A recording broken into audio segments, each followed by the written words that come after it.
আসসালামু আলাইকুম, আমি Taher.Rafsan। আশা করি সবাই ভালো আছেন। আজকে যেই বিষয়টি নিয়ে আলোচনা করব একটি টেবিলের রো স্প্যান এবং কল স্প্যান নিয়ে। তো টাইম সেভিংয়ের জন্য স্ট্রাকচারটি আগেই লিখে নিলাম।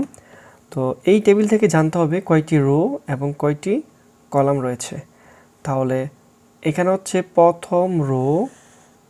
প্রথম রোতে হচ্ছে এ এবং বি, দ্বিতীয় রোতে হচ্ছে সি এবং ডি। তাহলে এর মধ্যে হচ্ছে রো স্প্যান দুটি আর বি এর মধ্যে হচ্ছে কল স্প্যান দুটি। তাহলে হচ্ছে এবার লিখব হচ্ছে টি আর মানে হচ্ছে টেবিল রোতে হচ্ছে প্রথম ডাটা হচ্ছে এ, এর মধ্যে হচ্ছে রো স্প্যান দুটি। তাহলে এখানে লিখব হচ্ছে রো স্প্যান ইকুয়াল টু, এখানে লিখব হচ্ছে এ, তাহলে ডাটা ক্লোজ, তারপর হচ্ছে দ্বিতীয় ডাটা, এখানে হচ্ছে কল স্প্যান হবে,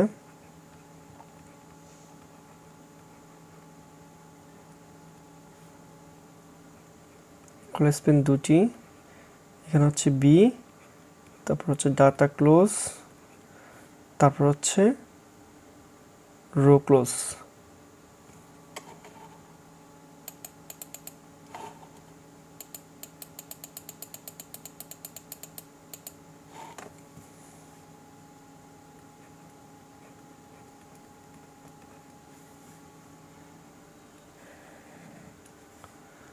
তারপর হচ্ছে দ্বিতীয় রোতে হচ্ছে ডাটা হচ্ছে দুটি,